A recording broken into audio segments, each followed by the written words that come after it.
આજે આપણે જોવાના છીએ ઈશ્વર દરેક પ્રાર્થના સાંભળે છે. જય ઈસુ. તમારે ફરી એકવાર આ વિડીયોમાં હાર્દિક સ્વાગત છે. સૌ પ્રથમ ગયા વિડીયોની એક નાની ઝલક જોઈએ. ગયા ભાગમાં આપણે શીખ્યું હતું કે પ્રાર્થના એટલે ઈશ્વર સાથે વાત કરવી. આપણે સ્વર્ગીય પિતાને પ્રાર્થના કરીએ છીએ અને પ્રાર્થનાના અંતમાં પ્રભુ ઈસુ ખ્રિસ્તના નામે પ્રાર્થના પૂર્ણ કરીએ છીએ. આપણે ઈશ્વરનો આભાર કેવી રીતે માનવો, પાપની માફી કેવી રીતે માંગવી, પોતાની જરૂરિયાત કેવી રીતે કહેવી અને બીજા લોકો માટે કેવી રીતે પ્રાર્થના કરવી તે પણ શીખ્યા હતા.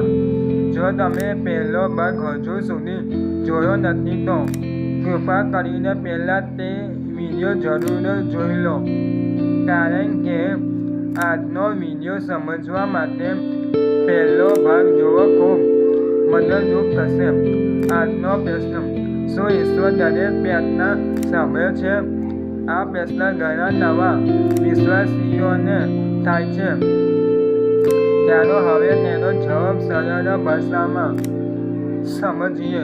પહેલું, ઈશ્વર આપણું સાંભળે છે. જ્યારે આપણે સાચા દિલથી ઈશ્વરને પ્રાર્થના કરીએ છીએ ત્યારે ઈશ્વર આપણું સાંભળે છે. ઈશ્વર આપણાથી દૂર નથી. તેઓ આપણા શબ્દો અને આપણા દિલ બંને જાણે છે. બીજું, ઈશ્વરનો જવાબ હંમેશા સરખો નથી હોતો. ઘણીવાર આપણે વિચારીએ કે ઈશ્વર જવાબ આપ્યો નથી, પરંતુ ઈશ્વર અલગ અલગ રીતે જવાબ આપી શકે છે. ક્યારેક જવાબ હા હોય છે, ક્યારેક જવાબ હજુ રાહ જોવો પડે છે અને ક્યારેક જવાબ ના પણ હોઈ શકે છે, કારણ કે ઈશ્વર જાણે છે કે આપણા માટે શું સારું છે. ત્રીજું, રાહ જોવી પણ વિશ્વાસનો ભાગ છે. જો ઈશ્વર તરત જવાબ ન આપે તો નિરાશ ન થશો. વિશ્વાસ રાખો અને પ્રાર્થના ચાલુ રાખો. ઈશ્વર યોગ્ય સમયે કામ કરે છે. ચોથું, દરરોજ પ્રાર્થના કરો. પ્રાર્થના માત્ર મુશ્કેલીમાં જ નહીં, પરંતુ દરરોજ કરવી જોઈએ. ઈશ્વર સાથેનો સંબંધ રોજનો હોવો જોઈએ.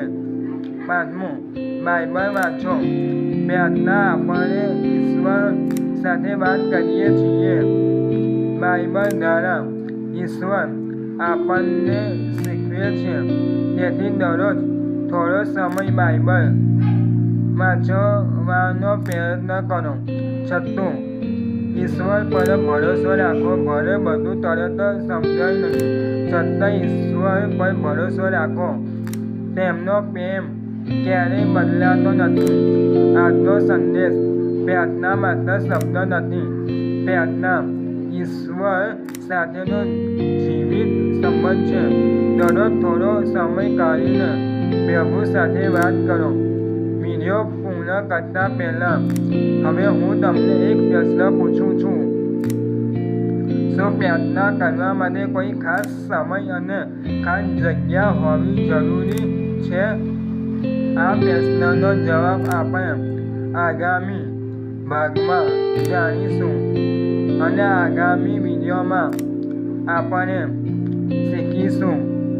નવા વિશ્વાસીઓએ દરરોજ બાઇબલ કેવી રીતે વાંચવી અને ક્યાંથી શરૂઆત કરવી. જો આ વિડીયો તમને આશીર્વાદરૂપ લાગ્યો હોય તો તેને લાઈક કરો, તમારા મિત્રો સાથે શેર કરો અને ચેનલને સબસ્ક્રાઈબ કરવાનું ભૂલશો નહીં. જય ઈસુ. ફરી મળીશું આગામી ભાગમાં. પ્રભુ ઈસુ ખ્રિસ્ત તમને આશીર્વાદ આપે. આમેન.